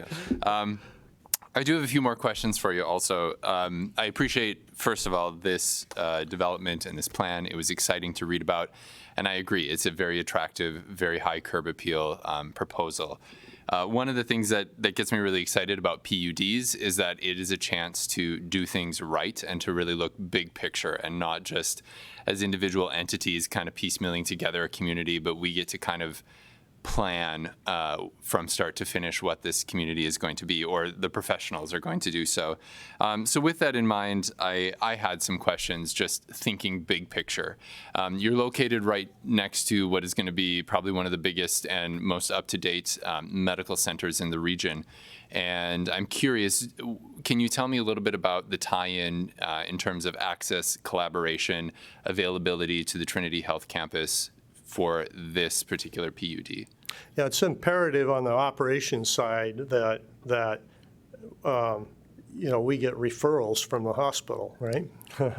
So we want to work real closely with the hospital staff and the management at the hospital. We would dedicate a whole wing in the skilled nursing facility to be private rooms with showers in each room for rehab and for post-surgery rehab, that type of thing, where if, you know, it'll help to eliminate hip replacements having to be in the hospital for more extended times than what are necessary. So they have, the skilled nursing will have subacute care with piped in oxygen and vacuum. It'll have long-term care, and it'll have a wing that would be rehab, assuming that the hospital would like to see that as part of the facility, where we could cooperate with them in that way. We normally put in a inpatient, outpatient physical therapy department, where we do both inpatient and outpatient. There'll be an occupational therapy area outdoors. There's a occupational therapy apartment built into the physical therapy department, where maybe a stroke patient can relearn, you know, how to run their washer and dryer, and how to prepare a meal, and how to answer the doorbell. The doorbell's ringing, you need to go. You know, some people need to be retrained after a stroke or something like that. It'll be a lot of assistance in that way. that would be provided through the skilled nursing facility. But, for those that need a less level of care or need memory care, we're there to help accommodate what the hospital sees as needs for patients that come into the hospital. Okay. And I think the location, you couldn't have a better location than right next to the hospital. I mean, it's for marketing, it's a great win-win for the community, for the comfort level of family members. If I put my mom in a nursing home or assisted living, boy, knowing that hospital's right there, that's a big deal. And we eventually want to continue the project to add some twin homes that are in a gated community. It would be more like an HOA. The streets would be maintained privately. And we'd have a gated community of twin homes for more independent living. And those would have all their amenities tied back to the ILF, to the independent living facility, so that every morning when mom gets up and she flushes the toilet, it sends a signal to the computer when they print a report out at 8 o'clock or 8:30, whichever it is.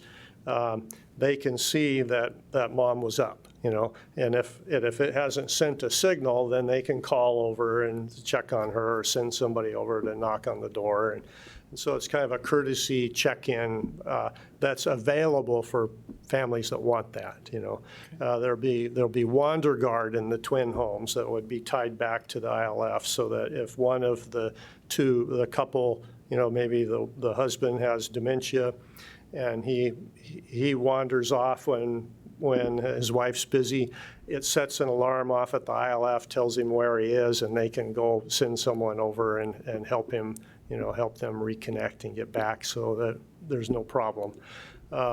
They would have nurse call available at the toilet, at the kitchen, and in the living area, and then by the shower, so that it would again ring to the ILF if there was any emergency, and they can open a line of communication immediately into the apartment. Their fire alarm would be monitored also locally, as well as through a general alarm, things like that. And they would also have the amenities available in the ILF, like discretionary meals that they want to take in the dining room, or laundry service, things like that would be available. To go back kind of to the nuts and bolts of it, do you anticipate access to Trinity being through 37th Avenue Southwest, or would there be any plans or considerations for direct access through kind of a backdoor, professionals entrance, et cetera? Well, part of that is going to take some cooperation with the hospital. And the crossing street southwest already extends through on the master plan. It extends through the hospital property. Okay. And it's a matter of how they want to connect to that road already going through the property. But you can see the road right here. This road right here already goes through the hospital property. So you can go from this campus directly into the hospital property according to what your master plan already shows. We haven't relocated or moved any of the roads that were already on the master plan. So we haven't changed anything as far as how your traffic flow is, and it still connects directly into the hospital property. You could also, of course, go back out there to 37th, I mean, right? 37th, you could connect out through 37th and come back into the hospital that way. Okay. Do I have time for one more question? Absolutely. Okay. Knowing that the option of conditional or approval with conditions for a later date, as a commissioner, I would like to see everything you showed us was very summer and warm weather, but that is not what our life is like often. So I'm curious if you can actually get what your landscape designs would look like covered in snow, which I know is a really silly request, but there are going to be people who are going to spend their days looking out the windows, and I want to make sure that we're planning and considering that I think about my parents who are not retired, but boy, I get a text every day about every animal that came to the bird feeder. Yeah. So, I want to make sure that we're considering winter and making sure that it's positive and engaging in that. Well, capacity. we built one in Cleveland, Ohio, where you get the big lake effect, with all the snow. We built a whole campus there. And I built one, like I mentioned earlier, in Sandpoint, Idaho, where the winter I built that project I built it through the winter. We had 8 feet of snow that winter. We get some serious snow, but you put trellises and you put gazebos and you put sculptures and you have a lot of rock set up for water features and things that, of course, have to be winterized, but they still look attractive and nice. There's quite a bit that you can do still, but of course your plants are going to get buried if you have much snow. I've had a home here in Minot for a number of years. It was right after the flood. I bought a home here, and I've been in and out quite a bit. And now my son owns the home, so I've been here through the winters. I know what you're talking about. Yeah. But it's not as rough as it seems maybe to newcomers. It's not exclusive to this area. You get the same thing in other parts of the country. Yeah. So if possible, it would be great to see some pictures of winter in 5 years, what the landscaping will look like when you submit the landscaping plan. Okay. Would be great. Thanks. Commissioners, any other question for the applicant at this time? Okay, Mr. Black, if you want to just hang out, we might have some other things that come up. We might call you back up. Certainly. Thank you. Thanks for your time. Thank you for your time. All right, at this time, would anyone else like to speak on favor of this agenda item or opposed to this agenda item? Anyone please come forward. Okay, seeing none, I'll turn it over to the commissioners for a motion. Hey, Mr. Chairman. Yes, Mr. Commissioner Barge. Question, for Lance quickly. Yep. With this project, if we approved the zoning changes and the overall concept and asked them to come back like they normally would have to with all the other requirements, would that be kind of an acceptable thing for them to be moving forward, but the commission and city council still maintain control of the project, so to speak?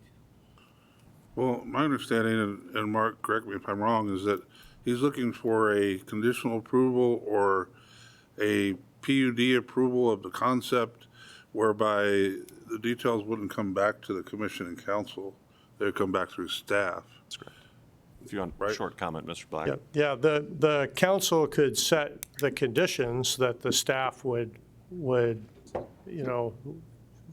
they would be the ones, I guess, to follow up, is the way I would understand. I mean, that's normally part of a permitting process to get the traffic study submitted and see what the requirements are going to be, and then be able to meet those requirements, or get the landscape plans submitted and meet the requirements to meet or exceed the landscape requirements. So all of that's more of a permitting process, if I'm understanding it correctly. Right, so I would say. Thank you, Mr. Black. If you were wanting to move this forward, you would have to make a motion, in my opinion anyway, that you're approving the concepts presented in the PUD or the conceptual plan, whatever you want to call it. We've been kind of calling it a PUD, that would allow for the density as it's proposed, which is higher than what we might usually see. The height to going to 4 stories with at least one of the buildings would be okay. That the parking is up for discussion, and maybe a reduction in parking is acceptable. That the building elevations that are shown and the level of landscaping and amenities that have been presented in the pictures are the level that you expect them to bring forward to staff. That the land use map needs to be amended to high-density residential, the rezoning. I think maybe it should all just be rezoned to high-density residential to keep it the same. The option would be to do part of it medium, part of it high. The subdivision plat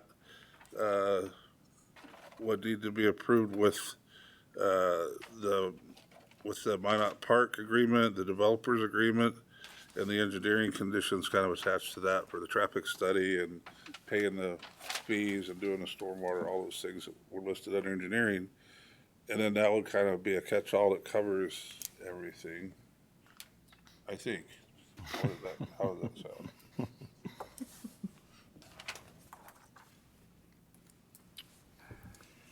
I mean, I guess, does anybody have a different way to do it? Because you want to provide some direction in your motion and your recommendation to the council of what you want to see here, right? And so I think you kind of specifically have to list those things. Yes, and then a question for you, Lance. And we're talking about these twin homes and potentially this gated retirement community, leaving that out. Is that somewhere in this, you know? I think that would be a future phase. And Mr., is it Black? Black. Mr. Black, it seems to be amenable to that. I mean, we haven't really had any discussions about that. I think his main interest is getting the four main, the big buildings and amenities and everything. Yeah, leave, I would agree with you. Right now, we don't really have our ducks in a row on that phase of it. So, and it's really on the other side of the lake there. That's going in, and we didn't really address that yet. So what we're looking at is just where the walking loop is around the other four main buildings. So the independent living, assisted living, memory care, and skilled nursing. Thank you again. And I mean, the other option, I guess, would be to delay it a month, then to get pictures of wintertime, to get any other, I mean, I thought maybe there may be more stuff that the commission wanted. I wasn't sure what your reaction would be, not having seen the proposal yet, and how you would react to it. But I guess that would be an option too, to wait a month, and so then we could get whatever you need, and then we could put together a more formal proposed motion that would deal with all these things that we're talking about. Okay. I don't know. Mr. Chairman, I'll make a motion. All right, I have a motion. I'd like to make a motion to put this, or to table this item until the May Planning Commission. Okay, I have a motion from Wagonist. And then just to follow that up, I guess the thought behind that is it allows another month for Mr. Black and our development review team or city staff to get some of these things buttoned down. And I think the goal should be to be able to come back in the May Planning Commission meeting and with confidence from the planning department saying, we've got these things, they're buttoned down. We've had plenty of discussion on what we think we should have. So I think if you can come back in May with that confidence, I think this is a go. So that's my thought. All right, I have a motion from Wagonist and a second from Barch, correct? Is there any further discussion? Any further discussion? Sorry, let's go. In waiting a month, how much more information are you going to gather? How much more confidence do you think you're going to build versus what you have right now? I guess that's my only question. Question for Lance? Yeah. I mean, do you feel pretty solid with the way things are right now, or you think in another month you'd feel a lot more confident of what's going on? Well, I guess I don't feel that staff is all on the same page with this, because, I mean, I just think there's some differing opinions. Okay. And in order to get to that point, I think we probably need to have more conversations with the developer so we all agree, okay, what he's proposing is what we agree with, or if we want more or we want different, then we need to tell him that. Other than the winter pictures, I'm not sure if there's any other things that the planning commission might want to see more information on. I mean, do you want to see what the garage buildings are going to look like? Because we're going to be way different than that huge assisted living. What materials they'll be made out of, or I guess I just didn't know what you might expect or want to see. Okay. Yep. Commissioner Offerdahl? I guess one question I have too is on your assisted living building, you already dropped that from 4 stories to 3 stories for that height requirement. What's the possibility of doing that, keeping them all 3 stories throughout? You know, is that something that can be addressed or at least looked at to see if it's a possibility or not? Well, It we seems like could, that's one concern anyways, the height. we could, of course, do that by eliminating quite a number of units, which then we were trying to reach the need as far as what the feasibility study shows is needed, the number of units and the type of units, 2-bedroom, 1-bedroom studios, a mix that's needed. And so that's why it pushes it up to 4-story. We don't want to go out with a bigger footprint because then you want to go to the bridge club that's going on. Now you got to walk along. I mean, you're looking down these hallways and they just go on forever, you know. And the way these buildings are designed is you come down an elevator and it's always a short walk to whatever's going on. You want to go to the computer lab and learn more about texting or emailing pictures or, you know, whatever the activities are. They go to the exercise room or the swimming pool, the jacuzzi, whatever it is that you're doing, it's close always by going vertically. So we can't spread it out more. We'd have to eliminate units and just reduce the number of units. It's doable, see, but we're going to have less units than what the feasibility study shows that are needed. And one of the challenges we have with all of this is knowing what you need to see. I mean, if we're going to put it off a month, I hope that I can at least then have some definition of what I need to provide during that month that's more than we've already provided, you know, because just to put it off for a month and not have anything that we need to do really doesn't make a lot of sense probably. But if I know that there's more things that need to be shown, a lot of it can be done just by conditions of permitting, you know, so. Okay, thank you again. Yeah, thank you. All right, so I still have a motion and a second. Any further discussion?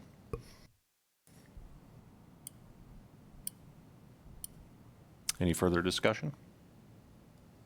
Okay, please call the roll. Barch, Yes. Bauman, No. Demacus, Yes. Hanson, Yes. Keller, Yes. Coop, Yes. Offerdahl? No. Severson No. and Wagonest? Yes.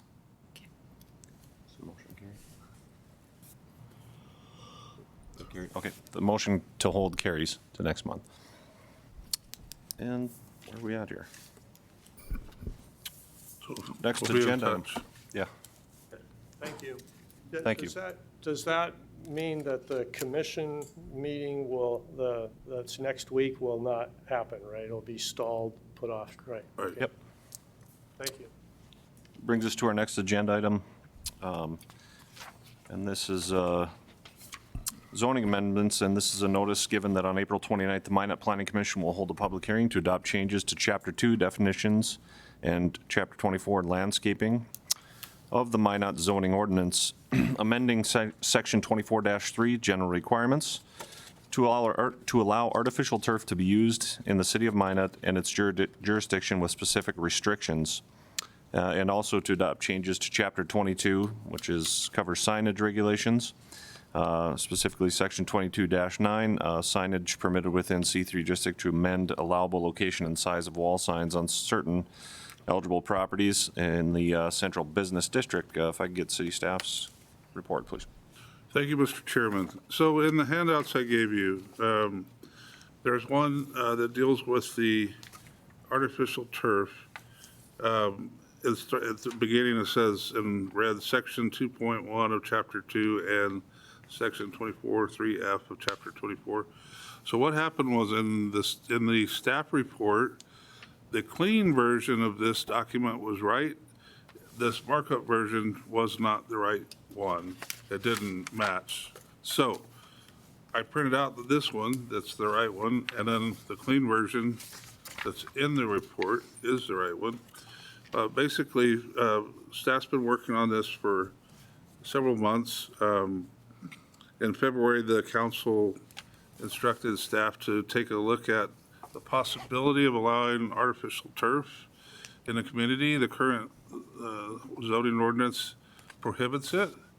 And we have a business owner in town that has expressed some interest in pursuing it, perhaps, with his development. So whether or not it happens, I don't know. But the direction from the council was, how would this, if we were to allow it, how would we amend the code? So the first section is section 2, which is the definition section, and it's to add 3 definitions into the existing ordinance: one for artificial turf, one for organic infill materials, which is the stuff they sprinkle into the blades of grass, usually sand, or it says here cork, coconut fiber husk, rice, etc. And would it be an organic? And then the second definition is for synthetic. So the type of infill there would be recycled materials like crumb rubber and decomposed granite, recycled footwear, and things like that. So we felt like, because of what we wrote into the ordinance in chapter 24, it was important to define those specific terms, that terminology, in chapter 2. So the approach that was taken with artificial turf is in 24F, under inorganic landscape materials. It used to say that you couldn't use turf there, but we changed that and added paragraph 3, or section 3, that's titled Artificial Turf Standards. And based on the different zoning districts that are out there, all the ones that are available, there's a table that was prepared. So you can see that the residential zoning districts, like the single family up through manufactured housing, allow artificial turf, provided that any specific elements of the landscape chapter are met, and that the minimum required pervious cover is maintained. Because in each zoning district, there's a maximum impervious, which would be your rooftop, your driveways, your sidewalks, your patios. In residential, or in commercial, it would be your rooftops, your parking lots, that kind of thing that shed water and requires stormwater management. There's a maximum that can be. So there's also a minimum pervious, the opposite of that, that's required. And the idea is that that drainage be maintained, because the basic premise of this is that the artificial turf is not a permeable surface. And we'll get to that in a minute, but it's up to the applicant to prove to the satisfaction of the city engineer, based on the particular type of turf and the way it's installed and the way the drainage system works and everything else, that it is indeed permeable. So it's not strictly relegated to impervious areas, but there's a little bit of extra effort that has to happen. So then in the public district, it's allowed, except if, in the public C1, C2, those districts, it's allowed except where the 20-foot wide buffer yard is required, like when you have residential next to commercial, for example. We want to have real grass and the trees or anything that are required in the buffer yard. In C3, which is downtown, it's allowed. In M1, M2, M3, all the industrial zones, it's allowed, and you can even use it to the maximum extent of the impervious coverage of the district. So whatever the impervious coverage is pretty lenient, and in industrial areas. So not only your parking and all that, but if you want to put a lot of the turf down, you can. In general mixed use and ag, it's also allowed. So it's actually allowed in pretty much every district with some restrictions. It is allowed on athletic fields with an approved stormwater management plan. And this is what I was talking about earlier, number C. It's considered impervious unless the applicant demonstrates an acceptable level of permeability in the method of design of installation, subgrade, and drainage ability as approved by the city engineer. So if they want to claim that it's permeable and it sheds water and it doesn't have to be accounted for in the stormwater management plan, like concrete or something else would be, then they have to demonstrate that to the city artificial turf may be used as as the impervious coverage of a property in any zoning district, as long as it's included as part of all the plans that are part of review with the city, the site plan, the landscape plan, the stormwater management plan that are submitted like they are for other developments in the community. We want to know if somebody's proposing artificial turf, where is it, how much of it is there, how does it fit into the plan? Artificial turf shall not be installed in the public right-of-way, along streets, for example, or across recorded city and private utility easements unless the property owner first obtains an encroachment permit as provided for in Chapter 28, Article 1, blah, blah, blah, of the city code, and permissions granted in writing by the Community and Economic Development Director, city engineer. So where we have public right-of-way or easements that utilities are buried in, if the artificial turf goes in, it has to be approved by the city, and there has to be an encroachment permit that's, and an agreement that's prepared by the legal department to basically hold the city liable. The developer or the owner be responsible for all the costs to remove it and replace it, and the city wouldn't be liable if we ripped it or did something to it if we were doing work, or private utility companies like Excel Development or whoever. I mean, in the right-of-way is where most of the utilities go, so it's an active area that now we just dig it up, reseed it, and if it's artificial turf, then it would be a different story. So each one of those agreements would be on a case-by-case basis. Then there's minimum quality standards, because you can go to like Menards or Home Depot and get some type of artificial turf that may not really be the kind of turf that we would want to see, not be of the quality. It has some standards listed here that the Community and Economic Development Director is subject to his approval to allow synthetic infill materials to show that the infill product was produced expressly for the purpose and approved with ASTM. So in other words, we talked earlier about synthetic being not natural. If somebody grinds up tires in a local tire shop and they throw them in there, well, we want to avoid any issues with chemicals or what have you. And so if it is an infill product that's designed for that purpose and it's approved and found to be safe, then that's okay. Otherwise, organic infill is permitted, so your sand and that kind of thing.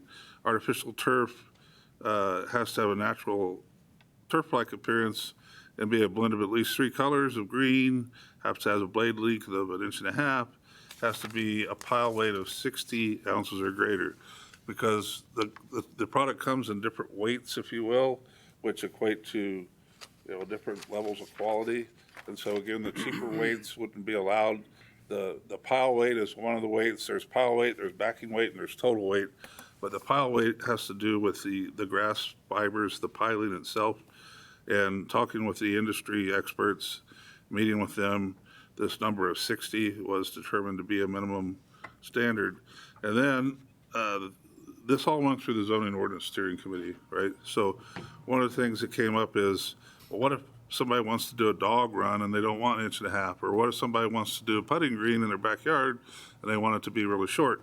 So there's an exception here that says alternative blade length and color variations may be approved by the Community and Economic Development Director. So that covers the kind of the exceptions that may come up.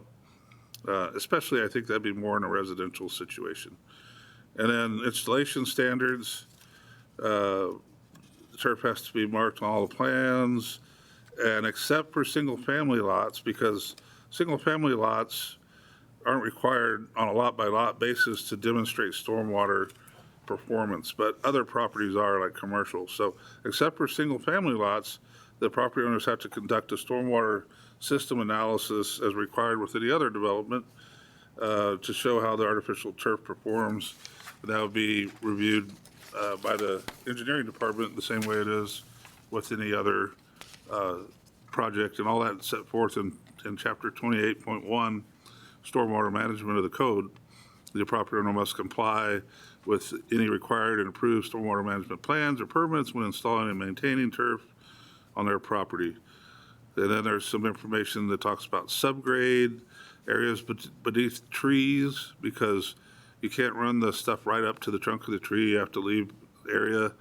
There's some discretion to negotiate how much area, and it kind of depends on what type of tree it is. Talking to the industry standards, if it's a conifer tree that drops needles and all that, probably a bigger area is required compared to other trees. Has to be installed to meet manufacturer's installation requirements. And talking again about subgrade in areas where it's installed adjacent to the back curb or sidewalks or other surfaces, and we want to make sure it's down about an inch or so that it's not sticking up above the curb or the sidewalk or whatever the thought being there, that it could be, somebody could catch it. Either it could be like a trip hazard, but even it could also be where moving snow or something, snowplow grabs a piece of it hanging up, and 3 blocks later they realize they ripped up 200 yards of artificial turf. So we want to make sure that it's installed in the proper manner there. And then there's minimum maintenance standards. Has to be clean, orderly, can't have holes, tears, stains, seam separations, all those kind of things. And then if it is in the public or private, an area where public and private agencies perform utility installations, that we already said there's an encroachment agreement required, but also this further just says that all the responsibility of the cost and anything that would occur as a result of damage is not the city's or the utilities' responsibility, it's the owners. And so that is what the Zoning Ordinance Steering Committee approved to send forward to the commission. And there's not anybody from the committee out there to speak on it, but Okay. we did spend several meetings, I think 3 or 4 meetings going over it. It's a lot about turf. Commissioners, any questions for Principal Planner Lang? I do. Focus, you're on the steering. Yeah. So I guess my question is, if we approve this amendment, then it moves to the city council, correct? That's correct. And if we do not approve this amendment, it goes back to the zoning ordinance committee? It could, depends on what you're trying to achieve. It could be remanded back to the committee for further review, although if it is, we need pretty specific direction, I think, of why it's going back and not just, we don't like it, we're gonna send it back kind of thing. Okay, Yeah, that's what I'd say. cool, thank you. Mr. Yes. Chairman and members of the commission, if the planning commission makes a motion to approve the ordinance change and it is approved, that goes to city council. If the commission makes a motion to not approve it, that recommendation would still go to the city council. Okay, Sorry. cool. You can also make a motion to remand it to the steering committee if that's what the commission wants. So the council, if the motion was to not approve it, then the council could not approve it and not allow it, or they could remand it back to the committee at the council level, right, to restudy it. Mr. Chairman and all members of the commission, the city council could do whatever it chooses to do once it gets a recommendation from this committee. Thank you. Commissioners, any other question for Principal Planner at this time? Seeing none, I'll open up the public portion of this item and ask anybody that would like to come forward to speak either in favor or opposed to this agenda item to please do so now. Seeing none, I will close the public portion and ask commissioners for a motion. Motion to approve. Second. Motion by Wagonest and second by Keller. Is there any further discussion? If I can add, Commissioner or Chairman, being in on the zoning ordinance committee meetings, one of the kind of key fundamental things that we needed to keep in mind as we moved things forward was the basic concept of, like, at the end of the day, do we think that artificial turf is a good thing to have in our neighborhoods, in our front lawns? What are kind of the requirements? Is that something that we we want as a planning commission, or in that case, the zoning ordinance committee. Is that what we think is the right movement for the community? Or do we think that it isn't? And so that was kind of one of the big, sticking points and conversation points that we had. And I think that helped us keep, the perspective of making sure that we kind of understood the basis of it. So I just wanted to share that. Thank you, Commissioner Baumann. Any further discussion? Okay, I have a motion and a second to approve. Please call the roll. Barch. Yep. Bauman. No. Demacus. No. Hanson. Yes. Keller. Yes. Coop. Yes. Offerdahl. Yes. Severson. Yes. Wagonest. Yes. Motion carries. And the second one is the signs. Okay, so the second part of the reading that I made there would be the signage regulation, section 22-9. And if you want to Yep. summarize that for us. Okay, on this one, I handed this one out because basically the computer continued the numbering. So if you look at the first page where there's 1, 2, 3, and 4, then you look on the back page where it starts a new paragraph, it started over and it numbered it as 5. So and it was supposed to be 1. So that's really the only reason. It's just kind of a housekeeping reason why this was printed out and submitted to you as a handout tonight. But basically, we had a Renaissance zone approved project downtown by an established developer that's done some cool stuff downtown in the past. And so the developer was struggling with the sign ordinance as it relates to downtown signage to be able to put up an effective sign. And this is a multi-tenant building that's proposed, and there could be up to 5 tenants. And so it's a little different than the way the signage is set up now, the signage regulations. If you see here, they used to say that signage on the walls could only be in a horizontal band, no more than 3 feet in height. It's at least 10 feet off the ground, no more than 15 feet off the ground. So in that 10 to 15 feet, you could have 3 feet of signage. And I think the reason for that was if you think about a typical downtown Main Street where you have shops connected and storefronts that extend down the block, then the signage is pretty consistently above the level of the street clutter and cars and pedestrians and roughly in that 10 to 15 foot band. But in this particular case, and some of the buildings downtown are not right up on the street. They set back a good ways. And this developer's building actually sits back 265 feet from one street and like 150 feet from the other. And so you wouldn't be able to see the sign at that distance. And it didn't really address the multi-tenant thing.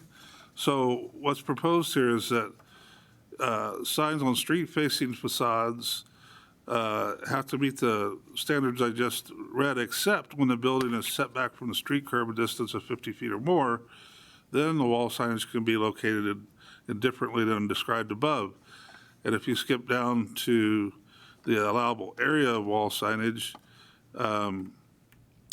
in cases where the building is set back 50 feet or more, then you get more credit towards the sign per lineal feet of building frontage than you do in other cases, with the idea again being you're further back, so you need to have bigger signs. And this seemed to be the easiest way to accomplish this. We looked at Fargo, Bismarck, Williston, and Dickinson and kind of compared their ordinances, and this one was very similar to, I believe it was Bismarck's, but one of them, where they allow 2.5 square feet of signage per lineal foot of building frontage. And when we first started out, we were looking at like 1.5 is the standard you see above. And how much should we increase it to 2? We talked about 2, and we talked about 2.5, and then using that project I talked about as a guinea pig, we asked the developer, if it were set up like this, 2.5 feet per lineal footage, would that get you pretty close to where you need to be? And they agreed that it would. So everyone on the committee felt that that would be a way to deal with buildings that are set further back, not the normal right up on the street street, shopping windows and things like that. And the other thing with this particular development is that they don't own any of the land around them. They just own the buildings. So there's an option to do a pole sign, but they couldn't do that because they don't own any of the land. The only option they had was a wall sign. And so hopefully this is written generically enough, not just to meet the needs of this particular one development, but also if we have other buildings that are set back a ways, we have allowance for bigger signs and more flexibility in how they're located on the structure.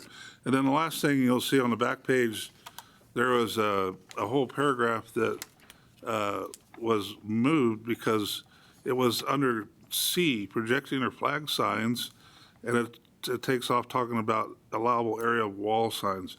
So obviously it was in the wrong place. It was supposed to be moved up under wall signs and not be under projecting or flag signs. And that's what we did with it. We moved it up into the wall sign section. So hopefully that's not too confusing. That's what the committee approved. Very clear, thank you. Commissioners, any questions for Principal Planner Lang?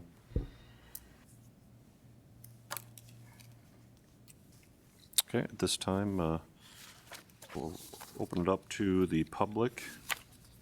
If anyone would like to come speak either for or opposed or in favor of this agenda item, they can come forward now. And seeing none, I'll close the public portion and ask for a motion from the commissioners. Move to approve.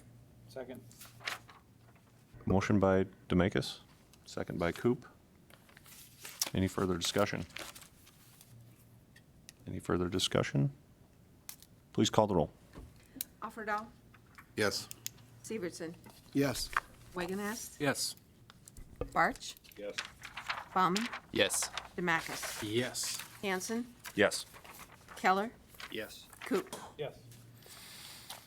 Motion passes. Yeah, so and then this final agenda item here, I guess we have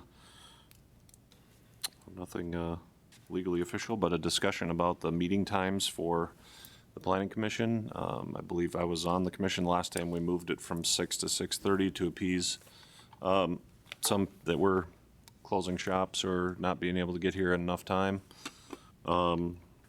Is there an official recommendation that we do that from anyone? Or I guess recently the council moved their meeting time from 6:30 to 5:30, and we certainly don't want to make it difficult for people to get here for the meeting, but that extra hour helps when, you don't have to have it on the tag end of the evening if you can take care of business earlier.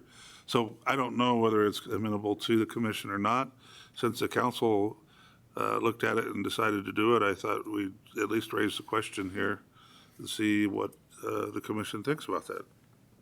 I guess maybe I'll put to the commissioners for either discussion or a motion if they'd like it to change.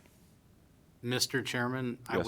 I would just state for discussion purposes, I think it's a good idea, personally. Okay. I feel that the hour and 20 minutes from the time I leave work until I come here is kind of lost time.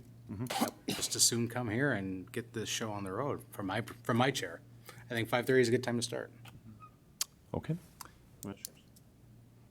I also think it shows some uniformity across different arms of local government. Anyone else? Would I need a formal motion to change meeting time? Okay, so now at this time, I guess, commissioners, if you would put forward, somebody would like to put forward a motion. I'll move that we begin meeting at 5:30, starting in May. Second that. I have a second from Severson, so a motion by Demakis and Severson second. Any further discussion? Any further discussion? All right, please call the roll. Wagonest, Yes. Barch, Yes. Bauman, Yes. Demakus, Yes. Hanson, Yes. Keller, Yes. Yes. Offerdahl, Yes. and Severson. Yes. Is there one other? I will say also in May, the Memorial Day day holiday, as we're recognizing it, falls on Monday, the 27th, which we would normally meet. So just keep in mind, the May meeting will be on Tuesday night, the 28th at 5:30 here. Also, sorry, just an announcement to my fellow commissioners. I will not be here for the June and July meetings, and definitely those two, but then there's a really strong chance that May will also not work. It's a planned thing, and I just want you to know that I'm not sloughing my responsibilities as much as I am keeping my job. So thank you. All right, this meeting is adjourned.